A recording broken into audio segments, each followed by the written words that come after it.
شروع اللہ کے نام سے جو بڑا مہربان اور نہایت رحم فرمانے والا ہے۔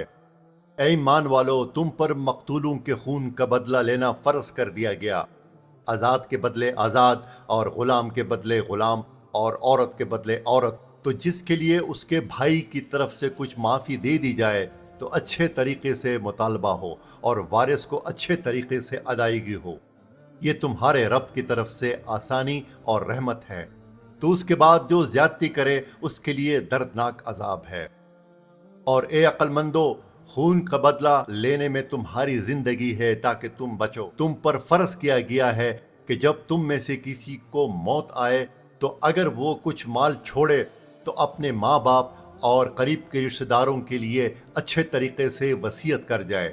یہ پرہیزگاروں پر واجب ہے۔ پھر جو وصیت کو سننے کے بعد اسے تبدیل کر دے تو اس کا گناہ ان بدلنے والوں پر ہی ہے، بے شک اللہ سننے والا جاننے والا ہے۔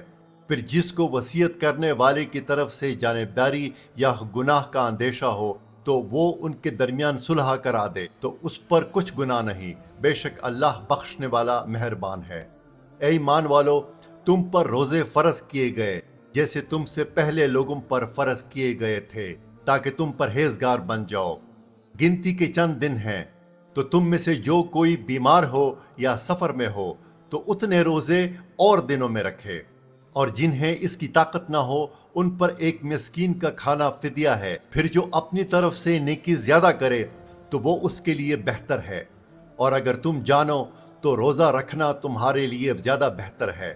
رمضان کا مہینہ ہے جس میں قرآن نازل کیا گیا، جو لوگوں کے لیے ہدایت اور رہنمائی ہے اور فیصلے کی روشن باتوں پر مشتمل ہے۔ تو تم میں جو کوئی یہ مہینہ پائے تو ضرور اس کے روزے رکھے، اور جو بیمار ہو یا سفر میں ہو تو اتنے روزے اور دنوں میں رکھے۔ اللہ تم پر آسانی چاہتا ہے اور تم پر دشواری نہیں چاہتا، اور یہ آسانیاں اس لیے ہیں تاکہ تم روزوں کی تعداد پوری کر لو، اور تاکہ تم اس بات پر اللہ کی بڑائی بیان کرو کہ اس نے تمہیں ہدایت دی، اور تاکہ تم شکر گزار بن جاؤ۔ اور اے حبیب، جب تم سے میرے بندے میرے بارے میں سوال کریں تو بے شک میں نزدیک ہوں، میں دعا کرنے والے کی دعا قبول کرتا ہوں جو وہ مجھ سے دعا کرے۔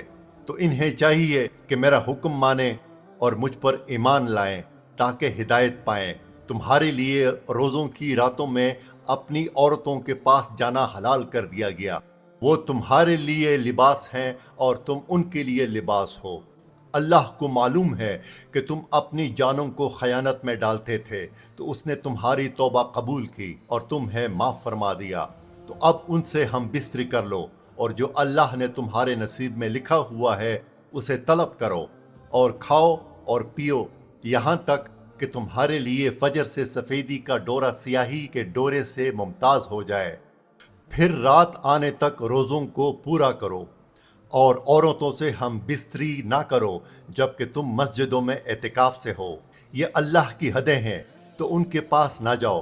اللہ یوں ہی لوگوں کے لیے اپنی آیات کھول کر بیان فرماتا ہے تاکہ وہ پرہیزگار ہو جائیں، اور آپس میں ایک دوسرے کا مال ناحق نہ کھاؤ، اور نہ حاکموں کے پاس ان کا مقدمہ اس لیے پہنچاؤ کہ لوگوں کا کچھ مال ناجائز طور پر جان بوجھ کر کھا لو۔ تم سے نئے چاند کے بارے میں سوال کرتے ہیں تو فرما دو یہ لوگوں اور حج کے لیے وقت کی علامتیں ہیں، اور یہ کوئی نیکی نہیں کہ تم گھروں میں پچھلی دیوار توڑ کر آؤ۔ اصل نیک تو پرہیزگار ہوتا ہے، اور گھروں میں ان کے دروازوں سے آؤ، اور اللہ سے ڈرتے رہو اس امید پر کہ تم فلاح پاؤ، اور اللہ کی راہ میں ان سے لڑو جو تم سے لڑتے ہیں، اور حد سے نہ بڑھو، بے شک اللہ حد سے بڑھنے والوں کو پسند نہیں کرتا۔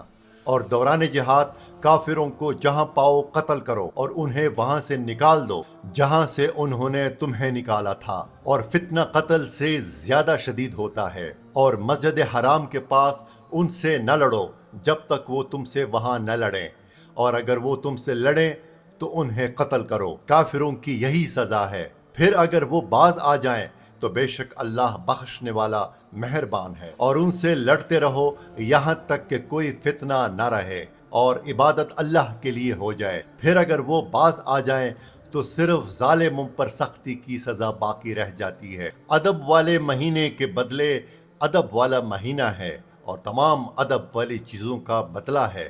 تو جو تم پر زیادتی کرے اس پر اتنی ہی زیادتی کرو جتنی اس نے تم پر زیادتی کی ہو، اور اللہ سے ڈرتے رہو، اور جان رکھو کہ اللہ ڈرنے والوں کے ساتھ ہے۔ اور اللہ کی راہ میں خرچ کرو، اور اپنے ہاتھوں خود کو ہلاکت میں نہ ڈالو، اور نیکی کرو، بے شک اللہ نیکی کرنے والوں سے محبت فرماتا ہے۔ اور حج اور عمرہ اللہ کے لیے پورا کرو۔ پھر اگر تمہیں مکہ سے روک دیا جائے تو حرم میں قربانی کا جانور بھیجو جو میسر آئے، اور اپنے سر نہ مڈواؤ جب تک قربانی اپنے ٹھکانے پر نہ پہنچ جائے۔ پھر جو تم میں بیمار ہو یا اس کے سر میں کچھ تکلیف ہے تو روزے یا خیرات یا قربانی کا فدیہ دے۔ پھر جب تم اطمینان سے ہو تو جو حج سے عمرہ ملانے کا فائدہ اٹھائے اس پر قربانی لازم ہے جیسی میسر ہو۔ پھر جو قربانی کی قدرت نہ پائے تو 3 روزے حج کے دنوں میں رکھے، اور 7 روزے اس وقت رکھو جب تم اپنے گھر لوٹ کر جاؤ۔ یہ مکمل 10 ہیں۔ یہ حکم اس کے لیے ہے جو مکے کا رہنے والا نہ ہو۔ اور اللہ سے ڈرتے رہو، اور جان رکھو کہ اللہ شدید عذاب دینے والا ہے۔ حج چند معلوم مہینے ہیں، تو جو ان میں حج کی نیت کرے تو حج میں نہ عورتوں کے سامنے صحبت کا تذکرہ ہو، اور نہ کوئی گناہ ہو، اور نہ کسی سے جھگڑا ہو، اور تم جو بھلائی کرو اللہ اسے جانتا ہے۔ اور زاد راہ ساتھ لے لو، پس سب سے بہتر زاد راہ یقیناً پرہیزگاری ہے۔ اور اے عقل والو، مجھ سے ڈرتے رہو۔